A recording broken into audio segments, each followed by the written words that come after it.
안녕하세요. 11월 1월 7일 목요일 짱목과 말씀 수다의 시간입니다.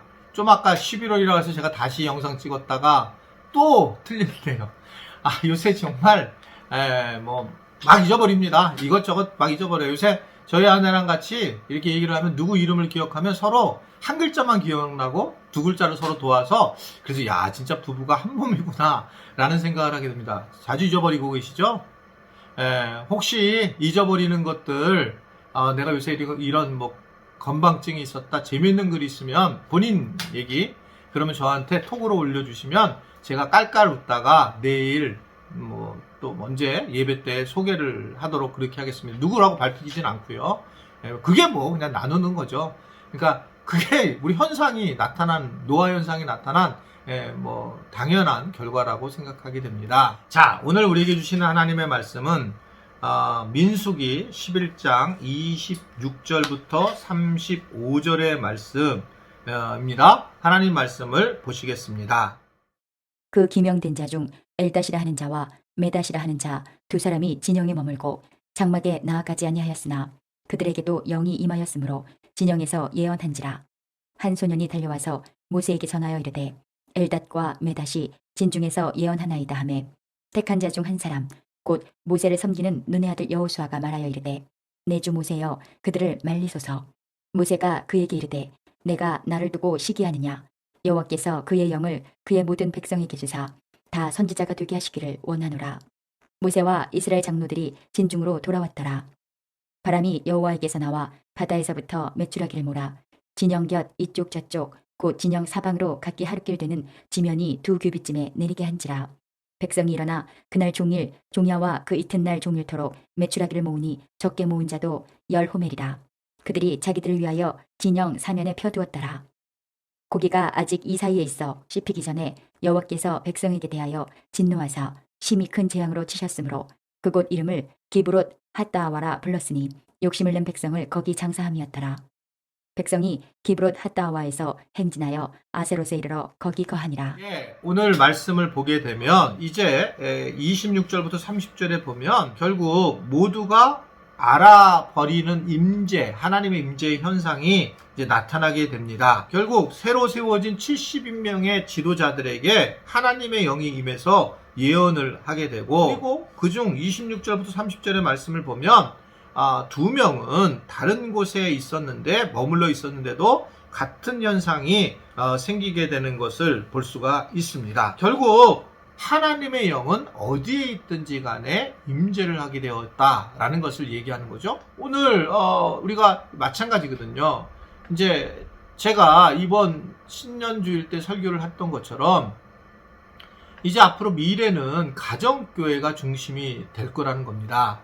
가정에서 하나님의 영이 임하게 될 거예요. 교회에서만 임한 것이 아니라 가정에서도 임하게 되고, 가정이 굉장히 중요한 시대로 이제 넘어가게 돼서 이제 새로운 교회는 가정에서 시작이 되는, 그래서 지금 있는 우리가 이 교회는 이 가정을 돕는 것에 최선을 다해야 되는 거고, 우리 교회가 지금 그렇게는 잘해온 교회라고 저는 생각을 합니다. 그러나 이제 좀 더 아주 세밀하게 돕는 것이 중요하다라고 그렇게 느껴지는 거예요. 자, 어떻든 간에 그런 하나님의 영이 이렇게 이제 우리 교회만 아니라 가정에도 임하는 그런 것들을 우리에게 보여주고 있고, 또 31절부터 이제 34절의 말씀을 보면 마침내 이 메추라기를 하나님이 바람으로 몰아서 이스라엘 진영에 쏟아 부었는데, 어느 정도 쏟아 부었냐면 하루길 거리가 90cm 정도의 높이로 쌓아지는 엄청난 양이란 말입니다. 그러니까 백성들이 메추라기를 모았는데 1인당 최소 10호멜이면 이제 어느 정도 되냐면 2300리터라고 한다고 그래요. 그러니까 10호멜 정도가 되면 생수가 약 2000병 정도 되는 그 정도의 양을 모은 겁니다. 이게 고기를 그리고 진영 사면에 펴두었다. 즉 이게 뭐예요? 육포 같은 거예요. 그 정도로 엄청나게 만드는 거예요. 잘 말려서. 그런데 오늘 뭐라고 얘기하고 있냐면 이제 가장 무서운 얘기가 나오는데, 이게 33절에 나오네요. 자, 말씀을 한번 읽어볼게요. 다 같이요. 시작. 고기가 아직 이 사이에 있어 씹히기 전에 여호와께서 백성에 대하여 진노하사 심히 큰 재앙으로 치셨다라고 말씀하고 있습니다. 어떻게 되면 이들이 지금 막 그 맛을 행복을 느끼기도 전에 하나님께서 진노로 이들을 치셨다는 거예요. 그래서 이 이름을 기브롯 하다와 탐욕의 무덤이다 라고 그렇게 부르게 되었습니다. 이게 왜 그럴까요? 여기서 보면 이들의 진짜 불평으로 하나님은 그것을 응답을 해주시는 거죠.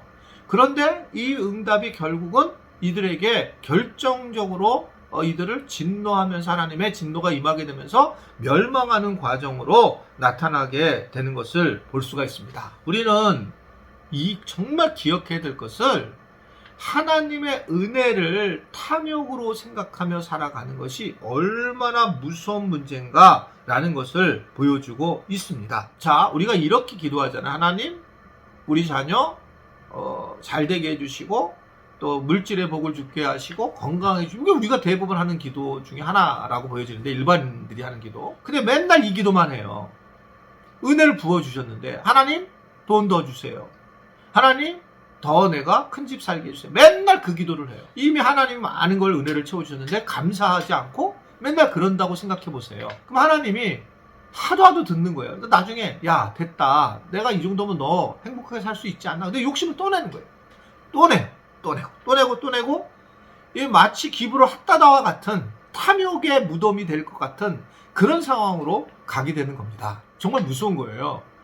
그러니까 내게 주신 기도의 응답이 하나님 앞에 간절히 구했을 때에 하나님은 주신다는 거예요. 그래서 우리가 잘 살아게 됐어요. 자녀들이 잘 살아서 좋은 대학 가고 외국에 나가서 살고 그렇게 됐는데, 정말 그 아이들이 하나님을 잘 믿는가, 아니면 탐욕의 무덤으로 죽는가, 영적인 것이 생각해 보라는 거예요. 여러분, 우리는 기도의 응답을 무조건 좋게 생각해요. 지금 어느 정도 합니까? 이게 지금 어떻게 보면 메추라기를 쏟아 부어 주셨는데 사실은 이게 축복이라고 느낄 정도인데 상상을 초월하는 겁니다. 허리춤 높이 90cm 거기에 쌓일 정도로 고기를 준 겁니다. 그리고 많이 모으게 했어요, 하나님이. 이거는 축복이 아니에요. 그러니까 어느 날 너무 많은 복이 들어오는 것처럼 느낄 때 이건 되게 위험하다라고 하는 걸 볼 수 있단 말입니다. 그러니까 결국 이들이 먹을 찰나에 먹지도 못하고 죽게 되는 상황이 된다는 거죠. 이런 욕심은 굉장히 우리를 힘들게 하는 거죠. 이제 저희가 지금은 이제 그렇지 않은데 처음에 교회를 개척하고 난 다음에는 여러 교회에서 이게 저희 교회에 오게 됐어요. 우리 교회에 등록하고 싶다는 거예요. 그러니까 이 단체로 일부 예배 온 거예요, 교회가. 이게 참 어렵더라고요, 마음이. 그때 이제 제가 하나님 주신 지혜가 뭐였냐면, 단체로 이렇게 교회가 오는 것에 대해서 원하지 않으신다. 그래서 제가 그냥 저는 저희 교회는 그렇게 받을 수가 없습니다.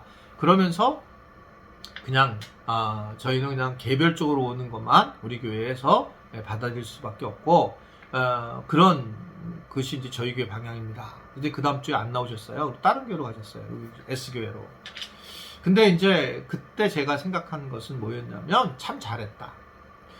왜 그러냐면, 사실 마음은 그분들 오시면 얼마나 교회가 부흥하고 좋겠어요. 근데 사실 알고 보면 이것이 너무 많이 들어오면서 내가 그릇이 안 된다라고 하는 걸 느끼게 된 거예요. 그러니까 교회가 막 부흥이 되는데 내가 그릇이 안 되면서 탐욕적으로 흐르는 것을 내가 느낄 수 있는 겁니다. 그냥 사람을 모으려고 하는 그런 모습들로 생각을 하면서 제가 회개하는 그런 마음을 가진 적이 있습니다.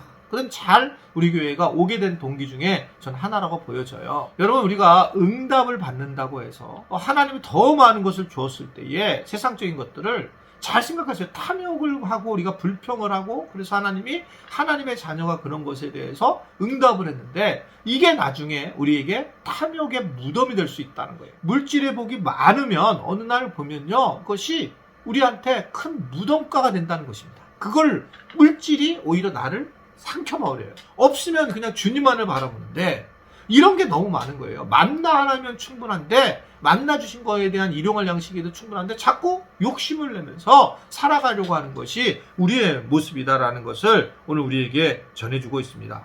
골로새서 3장 5절에 보면 탐심, 탐욕은 우상숭배다라고 분명히 말씀을 합니다. 아멘이세요? 이게 우리가 이 부분을 잘 정리해야지만 하나님의 그 사랑을 더 누리면서 감사하면서 우리가 출애굽한 백성들처럼 살지 않고 바르게 살아갈 수 있다는 것입니다. 이제 새해에는 우리가 이러한 욕심을 내려놓고 불평을 내려놓고 감사와 또 하나님을 향하는 마음들이 가득한 그런 귀한 시간이 될 수 있게 되기를 주님의 이름으로 부탁을 드립니다. 기도하겠습니다. 하나님 내게 주신 많은 축복이 오히려 진노가 될 수 있다는 걸 알고 때로는 너무나 많은 것들이 우리한테 왔을 때에 이것이 내게 주신 복인 거를 생각하면서 우리가 잘못된 길을 가서 하나님과의 관계가 멀어질까봐 심히 두렵습니다. 하나님의 진노에 빠지지 않고 우리가 가진 것에 만족하며 감사하며 기도하며 살아갈 수 있는 우리 모두가 되도록 도와주옵소서. 예수님의 이름으로 기도드리옵나이다. 아멘.